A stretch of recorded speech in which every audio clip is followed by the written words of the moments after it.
What's up, everybody? Welcome back to another episode of the 10-7 MMA Show after a Monday off for the long weekend. So welcome back, everybody. If you did miss us on this Monday show, that's why. But we are super excited for this Friday show because there's actually a lot of news and a lot of crazy things happening in the world of mixed martial arts, despite the fact that there weren't any fights or any really like crazy big fights of note over the last weekend. But we got a lot of crazy things that have popped up in the last couple of days. So I'm super excited to jump on and do this show today because the world, it's literally like we're living in an alternate universe. Have you heard about some of these stories that I texted you about today? Like, had you heard about them earlier in the week? No, I have not, but it sounds crazy, and I'm looking forward to hearing about them today. Dude, this sounds crazy. It sounds like we're in an alternate universe of some sort, so it's really bizarre. So check this out.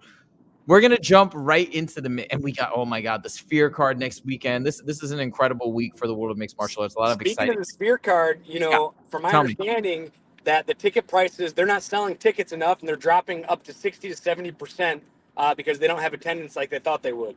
So that's what I heard too. I actually didn't include that as a story, but let's talk about that. So Jesse on Fire actually did a story saying that I think even up to 80% they're dropping the ticket prices, which is insane. And it's a bummer, let me tell you something too. I want to get this off my chest because people have been really critical of the UFC about the Sphere card. Why are these fighters on there? Why are they doing it in Vegas, not in Mexico? Guys, tell me if you agree or disagree with me on this, but people spend so much time criticizing why did they put the London card at California time or PST time and instead of London time? Oh my God, it's so disrespectful. Listen, at the end of the day, the UFC is a business, and whether you agree or disagree with the certain decisions that they make, like stuff like this, why are they placing the Mexican Independence Day card or whatever it may be in Vegas as opposed to Mexico? They are trying to do things to push for more money, more revenue, so the company can grow, and that's also going to benefit the fighters, by the way. So when they did that fight card at a specific time in London, everybody thought it was like anti the UK fighters. Whoever was actually getting pay-per-view points, it probably helped. So I want to say the same thing about the Sphere card. You can criticize them all day long, but I mean, like when you're running a business and you know the ins and outs of it, and other people are going to come in and criticize left and right, but they probably have their good reasons for the fans, I assume, and for purposes of making money that would be behind why they put it in Vegas and why they're doing everything. I mean, what do you think about? Do you agree with me? I get annoyed sometimes when people are so critical and they just don't have a full scope of what's happening behind the scenes. Yeah, I agree with you 100%. And they're doing what's best for the business. And I tell you what, the U.S. has the biggest fan base. People can argue Australia, the UK. The U.S. has the biggest fan base. We have the most pay-per-view sales. I'm sure of it. And I mean, we have to cater to where the money's coming from. We can't cater to even second place. I mean, if there's a card at 3:00 in the morning U.S. time, I'm not tuning into it. And I like to say I'm a diehard. I've been a part of the UFC, but I'm sure a lot of guys aren't going to tune in, especially if they have to work the next day. If they work on Sunday or whatever the reason is. I mean, you have a crazy Sunday work schedule. Are you going to stay up till 3, 4, 5 o'clock in the morning to watch a UFC card and then go to work at 7 or 8 the next day? It's just not feasible, and I think the UFC is doing it a business approach to approach where they're getting the most fan support from, and that's always going to be the USNA. Yeah, and I agree. So once again, all I'm trying to say is try and look at it. People get so emotional. This is a business. They're trying to make money, and what's good for the business is actually a lot of times, not always, but a lot of times going to be good for the fans, at least in the long term, because we want to see the business thrive. We want to see the sport grow. That's going to eventually trickle down to fighters, I believe. I don't think that they're going to continuously try. I don't think it's always trying to shortchange the fighters. I know there's always this dynamic that's talked about, hey, you got to push back against the UFC, they're anti-fighters, this and that. I actually don't think that's the case. Yeah, they're trying to maximize profits, but I also do think that they're growing the sport for the fighters. Everybody's going to win at the end of the day. So anyways, just my 2 cents. But what I want to say about the Sphere card and these prices dropping is, let's say we are seeing a 50, 60, 70% drop in the prices. I don't think people should take that as a sign that, oh my God, this card's going to be terrible. What I think has happened is they priced the tickets according to the cost that it was being put on. And also, they probably priced it according to the value they thought it was going to bring fans. And it still might bring that same value. But it appears as though the perception of the value of the Sphere card, the perception of how fun it's going to be, how good the fights are going to be, obviously maybe is not in line with where the UFC is. So people aren't willing to pay those higher prices, and they dropped them down accordingly. Do I still think it's going to be an amazing card? I do. I know people are poo-pooing on the main on the main card, but like I don't think it's that bad of a main card. I feel like it's an awesome main card. The main event is unbelievable. You got to be excited about Sean O'Malley versus Merab, or you don't know what you're talking about. We've got Valentina Shevchenko. We've got Diego Lopez. The first two fights maybe not as well known, but I mean, what do you think? Are you excited for this card? Yeah, I'm excited for this card. Finally, Merab, we got the old traditional striking matchup against grappler. And, I love seeing those matchups. And Merab has such a high pace and he has so much intensity, going into the fight. With Peter Yan and Jose Aldo, he had like 100 takedown attempts combined between the two. Like, can Sean O'Malley keep this guy off his legs? Can Sean O'Malley stay off his back? And if he does get taken down, can he get back up? All those questions will be answered, man. Like I said, the Sphere is crazy. I've been to the Sphere twice. I was very fortunate.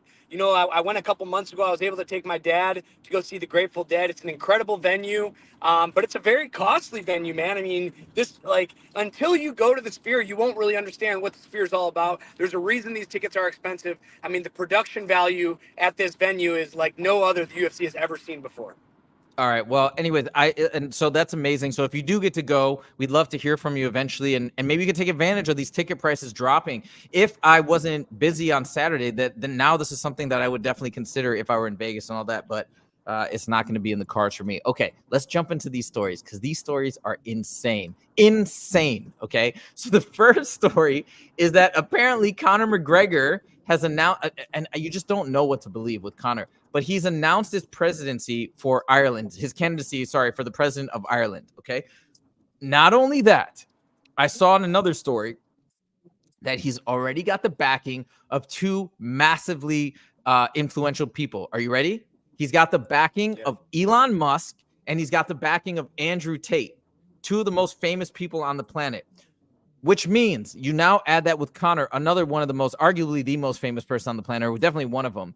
The three of these together alone, that social media reach, that ability to connect with people and communicate with the public at large.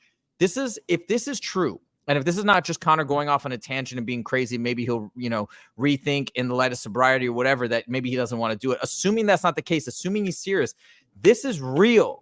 And he has a real shot of winning, which is insane. What's your first take on this? I mean, I think it's all jokes, man. I mean, really, you're talking about it. I do, and because you're talking about it, so Conor McGregor's just gonna give up his partying lifestyle. I mean, like, dude, the guy goes in public, he's doing coke, he's drinking, and I'm all about it. I'm not hating on him for it. But that's not really somebody you want your country's leader to be out punching old men because they're not drinking, your whiskey at their bar, or, doing coke, around strippers all the time. Again, I approve of the lifestyle. I just don't think I approve of it for our president or for Ireland's president at that. And I think, unfortunately, he just has too many things going on right now. Allegations, he just has a lot of allegations and legal issues going on where I just don't think it's a real thing. So okay, fair enough. And it very well may not. And again, the stories are he's hinting at a run for presidency. So maybe it's a bit harsh it's a bit too strong of a statement to say that he is definitely running for president, but it appears like he might be going in that direction. Okay. But let's talk about what the ramifications are, because I think people are at a minimum realizing, sadly, that this McGregor versus Chandler fight may not be happening. Now, I want to talk about why. So I was watching Jesse on Fire. This takes us right into topic number 2. Michael Chandler, according to Jesse on Fire, who's boys with Michael Chandler, said in a video today that Michael Chandler, and he wouldn't say who against who, but apparently is in talks right now for a fight in December. Obviously not against Conor, maybe because Conor's doing a potential presidential run, but basically it looks like Conor's not going to be available in December. Dude, Michael Chandler might be having another fight. What do you think about this? What do you think about the veracity of like a state like this? Do you believe this? And if so, who do you think Michael Chandler might be fighting? Man, Michael Chandler's a dog. I wouldn't have any idea who they could put him up against anybody, and it's going to be an entertaining fight. He sat out long enough. This guy needs a paycheck. He needs to get in the ring. Obviously, he's not going to get the Conor McGregor payday that he's always wanted. But man, honestly, I don't even know he's fought everybody, man. It's like a run back. Basically, Gaethje's coming off a loss. Maybe they'll run Gaethje and Chandler back. You know, that'll give Gaethje a lot of time after suffering that knockout from 300. It'll be like UFC 310. Man, fuck, who else? I mean, fuck Dan Hooker. What about Dan Hooker? Give Dan Hooker a rematch after an impressive Oh, performance in the last fight. I think that'd be a great matchup as well. I would not mind that. That's a great idea. That's a great idea. I've heard some other ideas thrown out there too. I mean, why not? Also, you have potentially an Oliveira rematch. That's a possibility. It would be a lot of rematches, but then there's one crazy option, okay? Because remember, Michael Chandler was going to fight Conor at welterweight. So he would have to cut down back to 155 if he wants to fight a lightweight. Fine, he could do it. But there's one wild card, and this is something that's been talked about. We're going to dovetail this right into topic 3. Jorge Masvidal is claiming that he wants to return to mixed martial arts and return to the UFC because he's still under contract with the UFC and he's 39. So he's now saying he wants to come back. And he was asked on an interview, I can't remember with who, about potentially fighting Michael Chandler. And he said he would be down. He also said he would potentially fight Max Holloway. He'd love to fight Max Holloway because he loves Max Holloway and is a big fan. What do you think about Chandler moving up to 170, or well, I guess staying at 170 since he was going to fight Conor there and fighting Masvidal? What do you think about that? I think it's a lock for Mike. I think he trains Yeah. too hard. He's too physical. He's going to be in too good a shape. Masvidal's been on the couch while Chandler's been training this whole time for McGregor. I think it's a great matchup for Mike, especially to get him back in the win column. Now, this is what they could be doing. Knowing that I just said that again. Masvidal's been promoting. He's been partying. He's been doing his thing. He's been living his life. Maybe he's run out of money and maybe he needs to take a fight. Who knows? But Michael Chandler, again, has been in preparation for McGregor for so long. He's not going to cut. He's already, look at the fucking guy. He looks like a G.I. Joe. Like, Right. I think that this is a great matchup for Michael Chandler to get a win and then give him more credibility for the counter matchup. Very interesting. Oh, that's actually, I didn't even think about it like that, where maybe the Conor fight could happen down. Oh, that's so good. And then the UFC can kind if of he wins or the winner of the fight gets Conor. Wow, that is great because Masvidal and Conor at 170? that would be dope. And Masvidal hates Conor too, so that would add a little fire to the, and that's where I think they go up, and the winner of the fight gets the Conor McGregor matchup, or potentially gets to say they're going to fight Conor McGregor, if that makes sense. This is genius. This is exactly what they should do, because also too, both of those fighters, the reason why that's perfect is because both of these fighters aren't, I don't really see Masvidal coming back and trying to make a necessarily aiming for a title run, right? He's probably going to come back and wants a fun fight or two and wants to get in there with somebody just to make a big show, you know, something like a Nate Diaz rematch or something along those lines, right?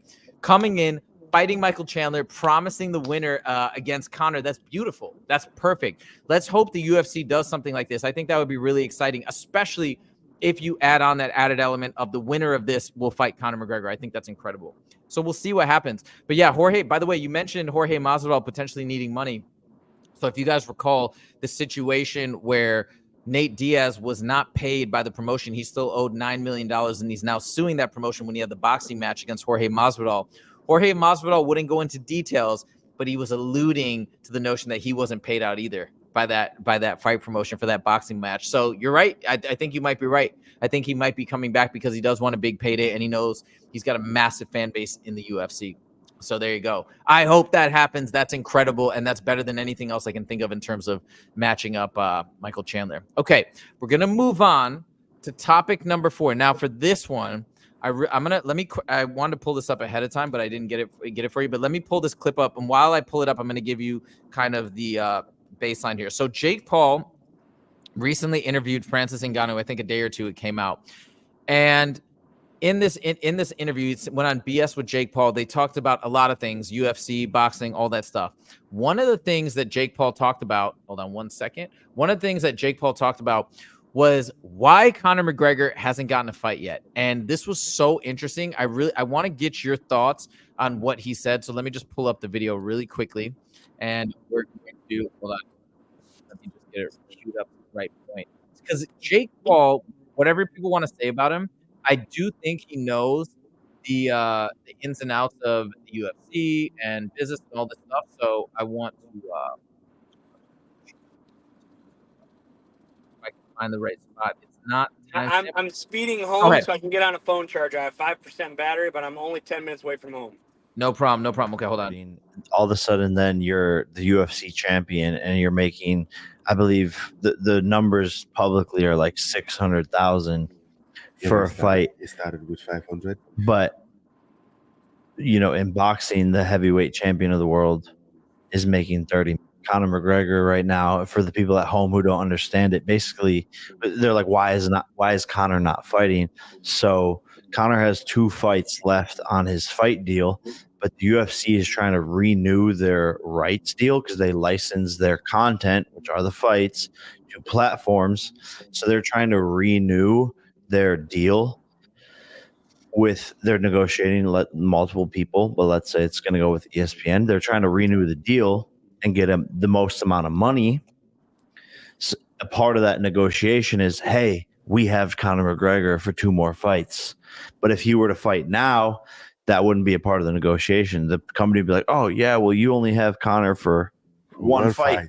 So that's why Conor's not fighting right now. And this is what they do to the fighters is, if you sign the contract that you didn't sign, if you win, then you're like locked in for 3 more fights or something like that. And there's each contract is different, but you basically don't want to win because then you're locked in for 3 more fights. And then you have all these triggers is what they're called, where if you do something, then this happens, or if you lose, then this happens. And so you're basically just like owned and operated across the board. But Okay.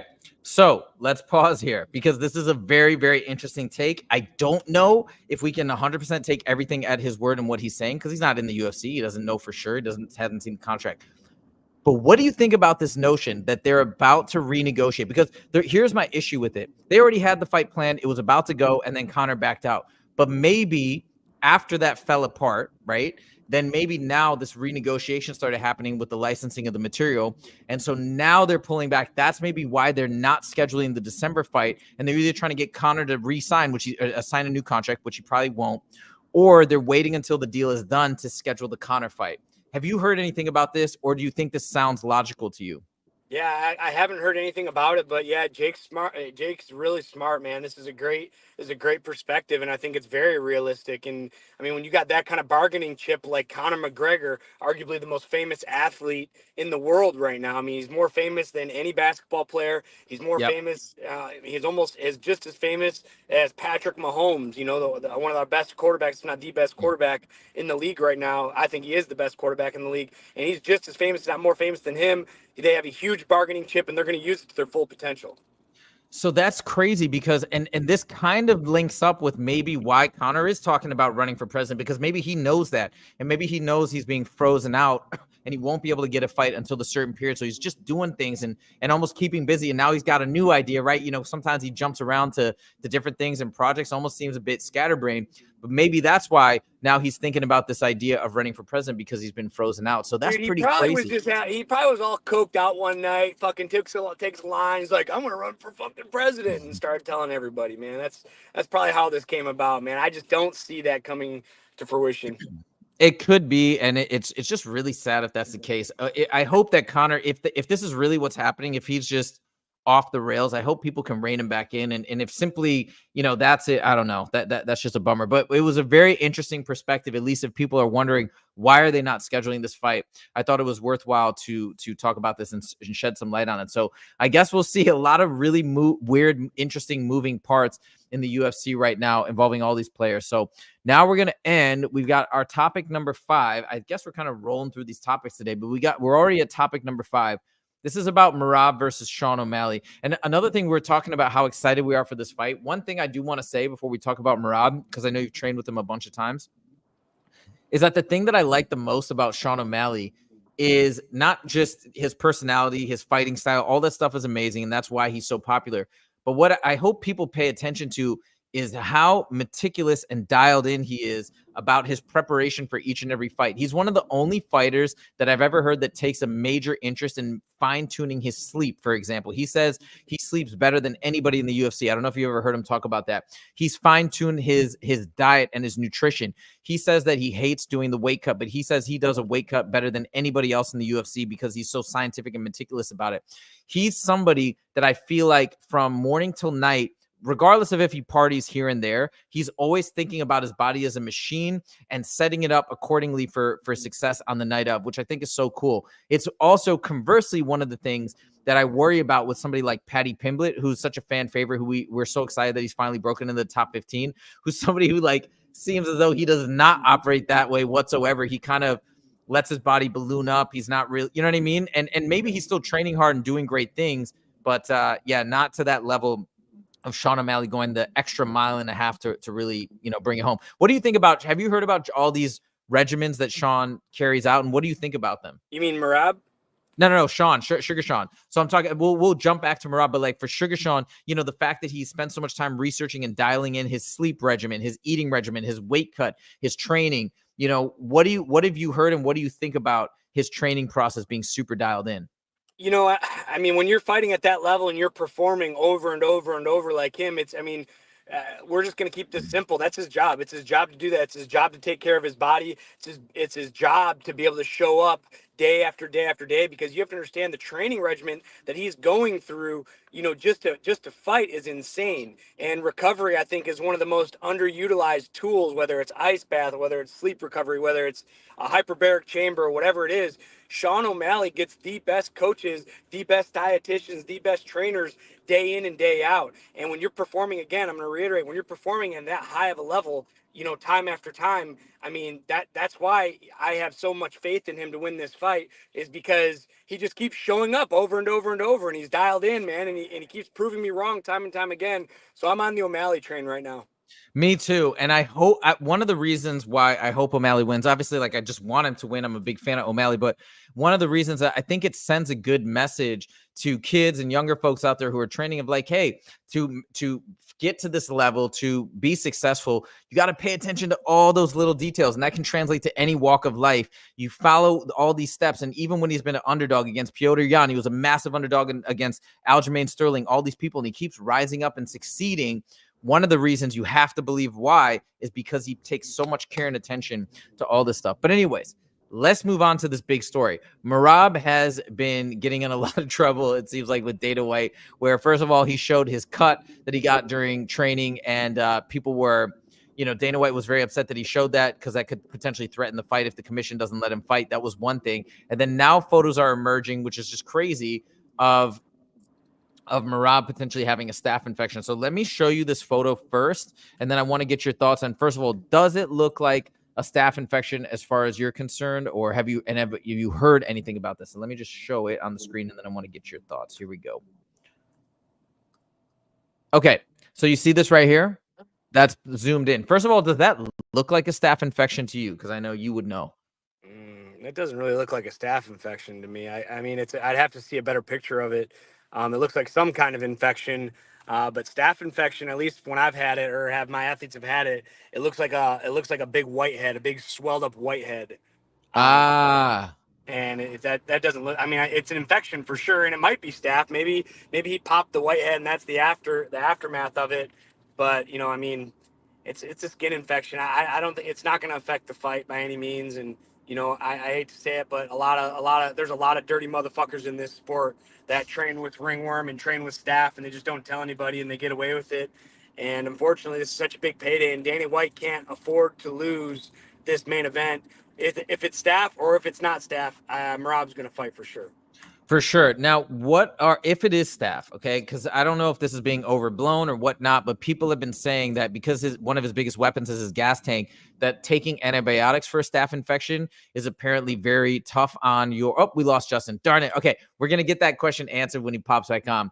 I think his phone just died. I don't know if he'll be able to rejoin before we conclude. My question was, we did get it answered, but it's all good. My question was, how severely do the antibiotics affect your gas tank and your cardio? Because that's obviously Merab's major weapon. And maybe it won't. I don't know. Maybe it won't really have an effect. But people seem to be saying online that this is going to be a substantial factor in Merab's position, a negative one. So I guess we'll have to wait and see. We're going to do more digging and do more research. I think Merab has said that this is not a staph infection. He's come out and said, no, that's not what it is. These rumors are false, etc. So I guess time will tell, but it's a lot of crazy stuff. The cut on the eye. We have the staph infection. We have Merab posting videos of him drinking. Is it all red herrings? Is he just trying to build promotion for the fight? And if so, I think it's working. But I guess we'll see. And that's why this fight is going to be so incredible and so highly anticipated. All right, guys, that is it. I think we're going to wrap as we lost Justin. So thank you guys so much for joining. If you haven't subscribed yet and you're new to the channel, you do like what you're seeing and like what we talk about, make sure to click that subscribe button. If you did like this video, make sure to click that like button as well. Thank you guys so much for joining. We'll be back on Monday, same time, 1:30 p.m. PST, with more information based on everything that happened this weekend. And we're going to do a full card breakdown as well. We will see you in the next video. Take it easy.